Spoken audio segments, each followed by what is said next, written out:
enfin, pour Samuel, l'importance d'être à Montréal, c'est qu'il est, du point de vue des Américains, à l'entrée de l'Europe, et du point de vue des Européens, à l'entrée des États-Unis.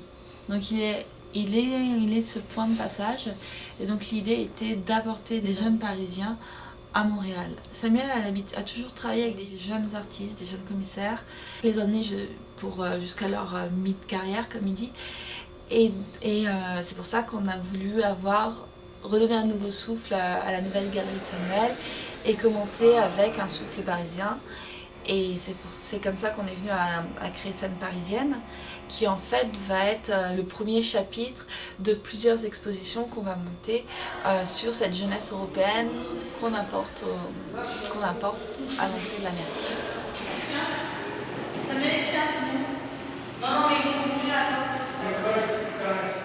Aussi bien en installation vidéo ou en dessin, je cherche toujours à créer voilà, quelque chose une expérience esthétique où il y a un bouleversement dans notre rapport à l'espace qui se produit, quoi. Je trouve que c'est peut-être la seule chose qui, enfin, dans toutes les différentes choses sur lesquelles je travaille, qui puisse être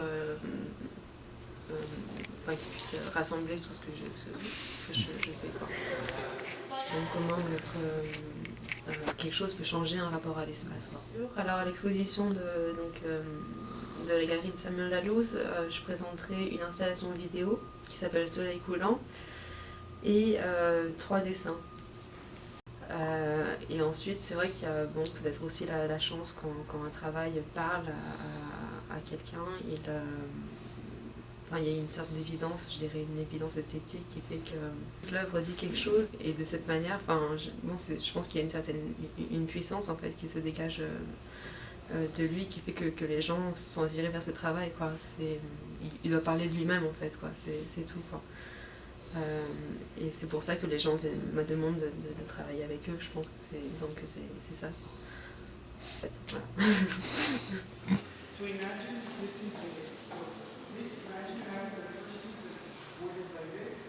Et puis même dans le travail de photographie, de toute façon, je change de protocole à chaque fois parce que c'est des espaces construits. Ça peut être la photographie de l'intérieur d'une boîte en carton, ça peut être la photographie d'un coin de mur. Donc les supports de la photographie sont parfois l'objet d'un bricolage déjà préalable. Et puis ça peut également être des incisions sur du verre, sur des plaques d'aluminium. Ouais, les supports varient beaucoup. Ce qui m'intéresse, c'est de trouver ce qui est cohérent entre il faut que le matériau lui-même soit cohérent avec ce que je suis en train de travailler. Si je suis en train de travailler de la transparence, je vais travailler avec du verre, du calque, des effets miroirs ou des choses comme ça. Après, si je travaille sur quelque chose de nocturne, avec une espèce d'infini de profondeur, je vais travailler davantage avec des matières solides et des matières opaques.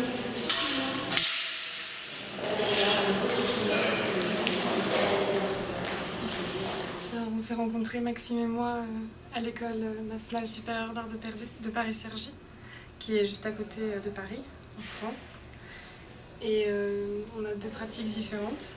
Et ici, on se retrouve dans le cadre de l'exposition Scène Parisienne à la galerie Samuel Lalouse, autour d'une pièce qu'on a faite ensemble. Il y en a seulement une, qui s'appelle Calamine, c'est celle qui est exposée. On a 2 pratiques complètement différentes. Une pratique de la photographie, voilà. Et une pratique de la sculpture et de l'installation coffurière. Cette pièce réunit nos deux pratiques et a permis à chacun, je pense, de se déplacer un peu dans sa pratique et de se confronter au médium de l'autre. Ouais. Voilà.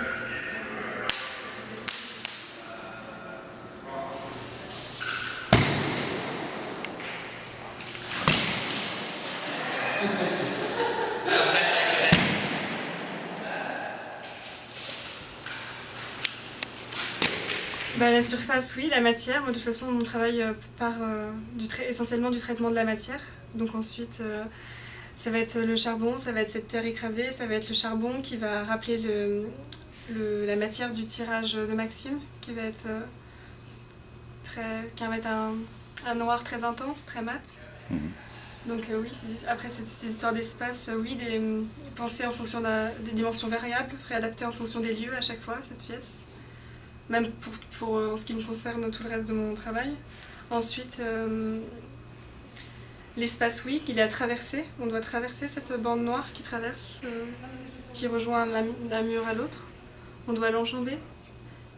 Donc oui, une réflexion par rapport à la façon dont on circule dans l'exposition, dans notre rapport aux œuvres, dans notre rapport au White Cube, complètement. Que l'on se situe par rapport aux autres œuvres d'art qui sont présentées dans le même espace que notre installation. Les tableaux de Juliette notamment. Comment est-ce que le public se situe par rapport à le rapport du spectateur en fait, par rapport aux œuvres. Comment est-ce qu'il observe aussi nous, notre image, notre installation, la globalité. Puis oui, c'est vrai, sur la question de la surface, de la matière, la photographie utilisée, une sorte un peu d'abandon de la photographie, puisqu'on retrouve dans une sorte de picturalité de l'image, on a vraiment la matière de ce noir, de ce blanc, des confrontations, des tensions entre ce noir intense, quasi infini, cette surface de la vague mise en lumière. Les bords très nets de la photographie sans cadre, qui fait référence à cette chose très picturale au sol, qui est en fait du charbon, sur lequel on voit quelques morceaux. Donc le charbon, référence au pigment aussi, mais on voit quelques morceaux à quelques endroits, comme ça on peut deviner la matière, on reconnaît la matière. Une certaine brutalité des objets utilisés, puisque tout est presque une question de fracas, parce qu'au final, on retrouve quasiment une sonorité de la vague lorsqu'on éclate le rouleau de terre contre le mur. C'est éclate contre le mur. L'idée, c'est de travailler sur des images qui sont pas des images qui ont été produites pour que je les dessine. Comme ça, je les décontextualise dans un premier temps. Ces grands dessins, c'est le point de départ, comme je le disais, et après, je les efface, soit dans l'intimité de l'atelier, ou alors pendant des interventions en public. Donc le fusain à la pierre noire, ça marque vraiment beaucoup le papier. Donc en fait, je ne peux pas revenir au blanc du papier, je ne peux pas les effacer totalement. Donc même si par exemple avec la gomme je parcours l'ensemble du dessin, il restera comme un voile du dessin, comme une présence un peu fantomatique de ce qui a été.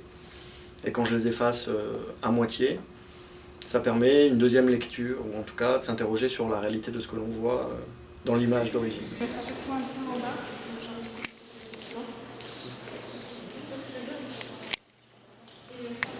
Sur 3.